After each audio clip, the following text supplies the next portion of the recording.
एमान नाइमी के मुअज़्ज़ज़ दोस्तों, आप सभी देखने और सुनने वालों को अस्सलामु अलैकुम वरहमतुल्लाहि वबरकातुहू। नाज़रीन ग्रामी, शहर उर्दुन में यरमूक नाम का एक दरिया है जहाँ पर मुसलमानों और रूमी फ़ौजों के दरमियान में शदीद जंग छिड़ गई थी। रूमियों ने चूँकि मुसलमानों के हाथों लगातार शिकस्तें खाई थी और शामात से हटने के लिए मजबूर हुए थे, इसलिए इस कोशिश में लगे हुए थे कि मुसलमानों के खिलाफ एक अजीम जंग लड़कर इंतकाम ले लिया जाए।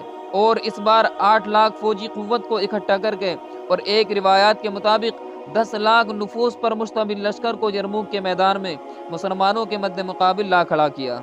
अजीज़ दोस्तों, यह अजीम जंग जिसको हम जंग यरमूक के नाम से जानते हैं, यह हज़रत उमर बिन ख़त्ताब रज़ियल्लाहु ताला अन्हु की खिलाफत के दौर में 5 रजब सन 15 हिजरी को वाक़ई हुई थी।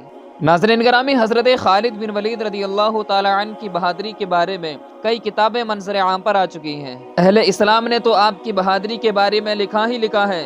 ताज्जुब की बात यह है कि गैर मुस्लिमों ने भी आपकी बहादुरी को तस्लीम किया है और आपको एक बहादुर जनरल का नाम दिया है। नाज़रीन ग्रामी, आपकी बहादुरी का अंदाज़ा इसी से लगाया जा सकता है कि आप सल्लल्लाहु ताला अलैहि वसल्लम ने आपको सैफुल्लाह यानी अल्लाह की तलवारों में से एक तलवार कहा है। आका सल्लल्लाहु ताला अलैहि वसल्लम ने हज़रत खालिद बिन वलीद रज़ियल्लाहु ताला अन्हु की बहादुरी देखकर और आपके कमालात को देखकर आपको सैफुल्लाह का लक़ब अता फरमाया। नाज़रीन ग्रामी, आपकी बहादुरी का अंदाज़ा इस बात से भी लगाया जा सकता है कि जंग यरमूक में आप 60 मुजाहिदीन इस्लाम को लेकर 60,000 रोमियों के लश्कर से मुकाबले के लिए निकल गए और आपने 60,000 रोमियों के लश्कर के सामने अपने ऐसे जोहर और ऐसे कमालात दिखाए कि 60,000 का लश्कर भागने पर मजबूर हो गया और अल्लाह पाक ने 60 मुजाहिदीन इस्लाम को फतह नसीब फरमाई। नाज़रीन करामी, अगर आप भी इन तमाम सवालों के जवाब जानना चाहते हैं तो ये कीमती वीडियो आपके लिए है। आप तमाम हज़रात से बड़े अदब के साथ गुजारिश है कि वीडियो को स्किप ना करें ताकि कुछ ज़रूरी मालूमात आप हज़रात को भी हासिल हो जाए। यरमूक का मैदान है, रूमियों का बहुत बड़ा लश्कर सामने है। हज़रत अबू उबैदा बिन जर्राह को इत्तला मिली कि रूमियों का 60,000 नसरानी अरब का लश्कर जंग के लिए आ गया है। हज़रत अबू उबैदा बिन जर्राह ने अपने लश्कर को तैयारी का हुक्म दिया, पर खालिद बिन वलीद रज़ियल्लाहु ताला अन्हु ने पुकारा, ए मुसलमानों, ठहर जाओ, तवक्कुफ़ करो, ज़रा देखो, रूमियों ने 60,000 अरब भेजे हैं। मैं आज इनकी नाक खाक आलूदा करूँगा। मैं सिर्फ़ और सिर्फ 30 आदमियों के साथ इस लश्कर का मुकाबला करूँगा। अल्लाह अकबर कबीरा। जब खालिद बिन वलीद की यह बात मुजाहिदीन ने सुनी तो ताज्जुब में पड़ गए और सोचने लगे कि शायद खालिद खुशतबी के तौर पर यह बात कह रहे हैं। हज़रत अबू सुफियान ने पूछा, क्या वाकई खालिद आप 30 आदमी लेकर जाएंगे? तो हज़रत खालिद बिन वलीद रज़ियल्लाहु ताला अन्हु ने कहा, हाँ, वाकई मेरा यही इरादा है। हज़रत अबू सुफियान ने कहा, मुजाहिदों से मेरी मोहब्बत की वजह से मेरी एक छोटी सी दरख्वास्त है कि तुम 30 की बजाय 60 आदमी लेकर जाओ।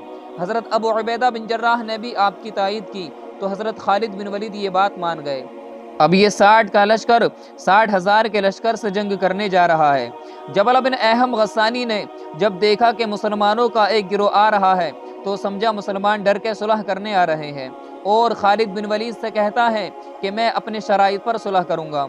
मगर खालिद बिन वलीद रज़ियल्लाहु ताला अन्हु ने जवाब दिया, हम तुझसे जंग करने आ रहे हैं, सुलह नहीं चाहते। जबल बिन अहम बोला, जा अपना लश्कर लेकर आ। हज़रत खालिद ने मुजाहिदों की तरफ इशारा करके फरमाया, ये है मेरा लश्कर जो कि 60 अफराद पर मुश्तमिल है। जबल बिन अहम ने कहा कि मैं नहीं चाहता कि अरब की माएँ मुझे ताना दें कि जबल बिन अहम ने 60,000 के लश्कर से 60 मुजाहिदीन इस्लाम पर चढ़ाई कर दी। खालिद बिन वलीद ने कहा, हमारा एक मर्द तेरे 1000 के बराबर है, तो हमला कर, फिर देख तेरा क्या हश्र होगा और अल्लाह रब्बुल इज़्ज़त हमारे साथ है। ये बात सुनकर जबला आग बगूला हो गया और उसने लश्कर को हमले का हुक्म दिया। 60,000 का लश्कर 60 अफराद पर टूट पड़ा और चारों तरफ से घेर लिया। लगता था कि ये समंदर उनको बहाकर ले जाएगा, लेकिन इस्लाम के ये शेर दिल बहादुर मुजाहिद इस सैलाब के सामने डटे रहे और तेज़ रफ्तार तलवार जनी करके दुश्मन को पास न आने दिया। मुजाहिदीन नारे तकबीर बुलंद करके साथियों को जोश दिलाते, मगर इस रूमी लश्कर के शोर में ये आवाज़ दब जाती थी। हज़रत खालिद बिन वलीद और उनके साथियों ज़रार बिन अज़वर, ज़ुबैर बिन अवाम, अब्दुल्ला बिन उमर, अब्दुर्रहमान बिन अबी बकर, फ़ज़ल बिन अब्बास ने हिसार की सूरत घोड़े मिला लिए। इस तरह एक दूसरे की हिफाजत करते, खुद को और अपने साथी को दुश्मन के वार से बचाते اور دشمن کو قتل کرتے رہے۔ صبح سے شام ہو گئی، رومی سپاہی نڈھال ہو گئے، مگر مجاہدین تازہ دم لگ رہے تھے۔ جب شام تک حضرت ابو عبیدہ کو کچھ خبر نہ آئی تو لشکر کو حملے کا حکم دینے لگے۔ تو ابو سفیان نے کہا، اے ابو عبیدہ، اب رک جا اور اللہ کے فیصلے کا انتظار کر، انشاءاللہ تعالی وہ دشمن پر غلبہ پا لیں گے۔ ایسا ہی ہوا۔ تھوڑی دیر بعد جبلہ کا لشکر پیٹھ دکھا کر بھاگا اور مجاہدین نے آواز بلند کی، لا الہ الا اللہ وحدہ لا شریک لہ، لہ الملک و لہ الحمد وہو علی کل شیء قدیر۔ ناظرین گرامی، روایات میں آتا ہے کہ یہ رومیوں کا 60,000 کا لشکر اس طرح بھاگا کہ جس طرح کسی آسمانی مخلوق نے ڈرایا ہو، اور جبلہ بن احم سب سے آگے تھا۔ اس معرکے میں 10 مسلمان شہید ہوئے، 5 مسلمان قیدی ہوئے اور رومیوں کے 5,000 لوگ قتل ہوئے۔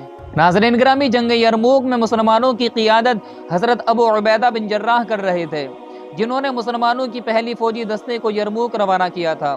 اس کے بعد سعید بن عامر کی قیادت میں مسلمان مجاہدین کا دوسرا دستہ پہلے دستے کی مدد کے لیے روانہ کیا۔ دونوں فوجوں میں شدید جنگ چھڑ گئی۔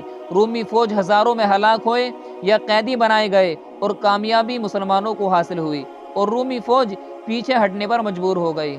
جب اس بات کی خبر روم کے بادشاہ ہرقل کو دی گئی، جو انطاکیہ کے شہر میں بیٹھ کر اپنی فوج کی سربراہی کر رہا تھا، خبر سنتے ہی وہاں سے بھاگ کر قسطنطنیہ یعنی استنبول ترکی چلا گیا۔ ناظرین گرامی، تاریخ میں آتا ہے کہ اس جنگ میں عیسائیوں کو بے انتہا جانی و مالی نقصان ہوا اور واضح فتح مسلمانوں کو حاصل ہوئی۔